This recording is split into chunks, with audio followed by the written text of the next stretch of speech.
Baik, kita kembali di obrolan pagi pemirsa, masih bersama dengan Direktur Rumah Musik Siloam Kupang, Ibu Aki Kala, atau yang lebih akrab disapa Kak Aki Kala. Dan ini kita sudah berbicara panjang lebar berkaitan dengan bagaimana juga ini kesiapan dari anak-anak Nusa Tenggara Timur sendiri dan juga perjalanan sampai sekarang ini bagaimana dengan minat dan bakat dari anak-anak Nusa Tenggara Timur dalam bidang nyanyi, tarik suara. Nah, ini sempat tadi disinggung berkaitan dengan teknik, lalu sarana dan juga donatur. Nah, ini beberapa tahun kemarin ini yang sempat menjadi satu persoalan beban tersendiri, dan sekarang ini artinya semuanya sudah dimudahkan. Ternyata berkaitan kembali dengan minat dari anak-anak itu sendiri terlihat dari peserta yang mengikuti perlombaan. Iya. Nah, ini kompetitor-kompetitor nih juga masuk nih. Ya, jadi sebenarnya kita mesti lebih semangat sebenarnya anak-anak NTT sekarang, karena saya kira bahwa perjuangan kita di beberapa tahun yang lampau untuk sampai di tingkat nasional itu cukup sulit. Kita hanya mungkin bisa menembus bintang radio. Tapi sekarang ini apa yang tidak masuk di Kupang? Iya. Ya, semua event nasional ada. Nah, sekarang kita mendorong anak-anak untuk kalau satu kali gagal, yuk coba lagi. Satu kali gagal, yuk coba lagi. Tapi memang mental kebanyakan teman-teman penyanyi, adik-adik penyanyi yang dalam notabene mungkin sudah pernah jadi beberapa kali juara nih. Begitu audisi dan kemudian tidak lolos, mereka langsung kecewa, drop dan ya tidak mau lagi untuk ikut. Kita cari lagi bibit yang baru, sehingga memang dari zaman dari Mario ke Amnes ke Lala, kemudian ke sininya memang kita sampai di 10 besar, sampai di 5 besar.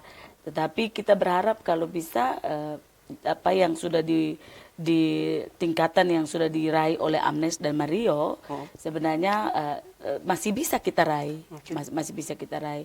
Nah, setelah Rizal, Daniel, setelah Ingrid Wakano, setelah Aldo, mungkin tahun ini atau tahun depan ada kidsnya, ada idol dewasanya, mungkin sudah waktunya untuk teman-teman, adik-adik yang punya semangat nyanyi, punya begitu banyak latar belakang juara, mari sudah bersiap dari sekarang. Oke, baik. Nah, ini dipersiapkan dari sekarang. Iya. Terlebih lagi ini mungkin yang menjadi catatan juga Kak Aki dan juga untuk kita semua berkaitan dengan mental. Iya. Nah, ini seperti apa soal mental nih? Saya jujur bahwa Rumah Musik Siloam, ini kita ke Rumah Musik Siloam, di sana kita punya kurang lebih 200-an anak didik. Nah, apa yang dididik di sana, saya bilang tadi bahwa soal suara sebenarnya kita tidak perlu ragu, karena rata-rata anak-anak itu punya suara yang bagus. Tapi soal mental, itu yang memang menjadi prioritas utama di Rumah Musik Siloam. 1 sampai 1,5 tahun itu yang kami dorong adalah bagaimana anak-anak punya keberanian untuk menyajikan talenta mereka. Nah, kemudian yang kedua bahwa kami berupaya untuk mencari wadah untuk mereka. Setelah mendidik mental mereka, kalau mereka tidak tampil juga tidak mungkin mereka berani. Apakah gereja, apakah event Muslim, Kristen, atau event-event apalah, kemudian ada wedding atau event yang kita cipta. Rumah Musik selalu menciptakan event untuk anak-anaknya, ya, sehingga kriteria pertama yang kita kejar dalam mendidik anak-anak di Rumah Musik Siloam adalah mendorong keberanian mereka untuk tampil. Oke. Nah, ini juga masuk disiplin dan kesabaran. Iya. Saya jujur bahwa banyak orang hadir di Rumah Musik dan kemudian yang lebih banyak mereka bertanya adalah bukan soal prestasi anak, tetapi yang mereka tanyakan, Ibu Aki, bagaimana caranya membimbing anak-anak sekian banyak dengan usia jujur dari 4 tahun. Nah, 4 tahun itu kurang lebih ada sekitar 30 sampai 40 anak. Bayangkan Kak David, 40 anak di usia demikian kecil. Tapi puji Tuhan bahwa misi kita memang adalah mendidik, membina mereka menjadi seniman-seniman Nusa Tenggara Timur Oke. ke depan. Baik, dan menarik juga berkaitan dengan bagaimana menjaga mental, Ya. kesabaran, dan juga disiplin dari anak itu sendiri, bukan terhadap anak saja, tetapi yang membimbing juga dalam hal ini guru-guru. Nah, ini seperti apa sih? Iya, jadi saya dan teman-teman di Rumah Musik Siloam kita punya moto bahwa mesti sabar. Ketika kita sabar bahwa proses itu akan kita nikmati bersama dan kemudian hasil dari kesabaran pasti akan membuahkan sesuatu yang baik. Oke, baik. Dan yang berikut lagi, ini di saat menciptakan anak-anak berbakat Nusa Tenggara Timur, mengharumkan Nusa Tenggara Timur dalam hal ini untuk tarik suara, nyanyi, dan tentu juga ini tidak lepas dari dukungan dari pemerintah. Iya. Nah, ini seperti apa? Baik, saya kira bahwa dukungan pemerintah itu selalu ada, selalu ada. Dari tahun ke tahun, saya jujur bahwa memang saya seniman, saya pelaku, saya prakarsa banyak hal, sehingga saya sangat merasakan dukungan itu. Baik dari zaman Bapak Gubernur Bapak Franz, juga Gubernur Bapak Victor, benar-benar dukungan itu saya pribadi sangat rasakan. Bahwa ketika ini kita bicara di skala yang cukup besar, bahwa ketika teman-teman kita, adik-adik kita berlaga di event nasional, di saat mereka memerlukan dukungan, saya merasa sangat terberkati lewat forum harmoni, forum seniman harmoni NTT, kami didukung habis-habisan oleh dua pemimpin ini. Benar-benar kami didukung. Bahkan beliau-beliau ini juga Bapak Wali Kota Kupang, mereka hadir di Jakarta dan kemudian memberikan dukungan. Di Kupang mereka memberikan begitu banyak dukungan dalam bentuk apa-apa yang kami butuhkan. Baik itu kami nonton bareng, membuat begitu banyak baliho, mendukung kami dalam begitu banyak hal. Dan pada akhirnya anak-anak juga tampil dengan begitu baik dan mereka bisa menjadi juara. Saya kira bukan saja dari pemerintah tapi dari pihak swasta juga benar-benar mendukung kami. Bahwa pada akhirnya kita harus jujur bahwa seni atau apa saja yang untuk masa depan anak-anak memang tidak bisa dikerjakan sendiri. Baik, dan ini juga tidak lepas waktu kemarin ambil contoh Amnes Kamaleng menjadi juara, sempat juga AFB TV menculik benar, bersama dengan Kak Aki juga di studio. Tentunya perjalanan ini tidak mudah, membutuhkan kembali lagi soal disiplin, kesabaran, dan juga ini kemauan mental Yang ini tidak lepas, yang menjadi jawara ini tidak lepas dari didikan juga dari Kak Aki dan juga teman-teman. Nah, ini ambil contoh beberapa yang sudah menjadi penyanyi di tingkat nasional, bahkan ada juga yang sudah mendapatkan penghargaan di luar sana. Ya, ambil contoh juga seperti Amnes dan juga Marian Jola. Nah, perjalanan mereka, kacamata dari Kak Aki Kala sendiri seperti apa sih? Ya, saya khusus untuk Marion, memang kurang lebih begitu banyak lama waktunya, dia mungkin lebih bergelut, Marion lebih bergelut di dunia fashion dan lain-lain. Tapi 1-2 tahun terakhir sebelum ke Jakarta, Marion memilih serius di dunia nyanyi. Dan pada akhirnya bertemulah kita di Bintang Radio, dan kalau tidak salah waktu dia juara 3. Dan hanya kita support dia, dan waktu itu Idol terjadi di Kupang, dan saya yang megang waktu itu. Dan catatan penting bahwa ketika dia di audisi langsung dikatakan bahwa anak ini berbakat. Kemudian untuk Amnes, catatan penting untuk semua penyanyi di Kota Kupang.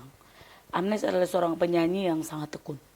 Dia tekun, dia waktu bapaknya masih hidup, setiap event bapak dan mamanya selalu hadir, dan kemudian punya catatan-catatan penting untuk membenahi Amnes. Sehingga kritikan-kritikan dewan juri di panggung itu membuat catatan pinggir untuk Bapak Yes almarhum, dan mamanya untuk membenahinya di rumah. Kemudian yang kedua, Amnes juga tekun, kalau menurut saya, Amnes punya pola untuk mengaransemen lagu dengan kemampuannya itu sangat baik. Oke. Dia membuat cerita dalam lagu itu cukup baik, dengan catatan Frankie almarhum, dengan catatan Nixon, dengan catatan saya, karena kami bertiga menjuri dia cukup lama. Dari dia kecil sampai dia besar, sampai dia punya prestasi, kurang lebih 10 sampai 12, 13 kali kami menjuri. Bahkan saya mendampingi dia beberapa kali event nasional. Sehingga saya melihat bahwa memang dia anak yang kalau mau dilihat ya kurang serius di luar. Tapi ketika dia mau berkompetisi, dia cukup mempersiapkan diri. Oke, baik. Dan terbukti juga ini lagu yang dibawakan oleh Amnes ini menjadi viral ya. Ya, ini banyak catatan juga, dan satu yang pasti bahwa lagu yang dibawakannya itu dalam tanda kutip dimakan habis. Artinya bahwa yang dinyanyikan itu sampai juga kepada ya pesannya sampai kepada yang menyaksikan atau yang menikmati lagu itu. Itu seperti apa sih Kak Aki sehingga masyarakat atau yang menonton juga artinya oh ya pesan lagu itu sampai. Nah itu yang saya selalu bilang, bahwa saya kira David juga pernah dapat dan sekarang juga masih nyanyi. Bahwa bernyanyi itu sebenarnya cerita. Setelah saya mendalami banyak hal tentang ilmu nyanyi, bahwa menyanyi itu benar-benar adalah sebuah lagu, itu konsep. Konsep cerita yang seorang penyanyi tugasnya dia bercerita tentang lagu itu, cerita itu. Dan saya bilang tadi bahwa Amnes punya itu. Amnes punya itu. Dia akan menelaah dan bedah lagu itu pesan dari almarhum Frankie Adam. Kalau David masih ingat, Frankie selalu bilang, you pulang, you ambil teksnya dan kemudian lu baca berulang-ulang kali. Kemudian saya bilang, berilah warna kepada lagu itu. Di lagu ayat pertama apa ceritanya? Di bagi kedua apa yang lu harus sampaikan? Kemudian refrainnya apa? Kemudian bridge-nya apa? Kodanya apa? Fine-nya apa? Itu menjadi satu paket cerita yang harus dikuasai oleh seorang penyanyi. Sehingga saya mau bilang di zaman ini hanya suara bagus saja tidak cukup. Sekarang ini kita lebih mengejar bagaimana you punya suara bagus, you punya kemampuan untuk bercerita, you punya kemampuan teknik, dan kemudian pemanggungan. Jadi sekarang ini semuanya dibenahi dengan baik, dan satu kriteria lagi adalah pemanggungan. Soal penampilan, bukan saja penampilan you pakai baju apa, make up apa, rambutnya tidak. Tapi karena yang biasa diperhatikan di dalam benak, dalam pikiran itu yang diperhatikan kostum. Nah, itu tuh. Oke lah.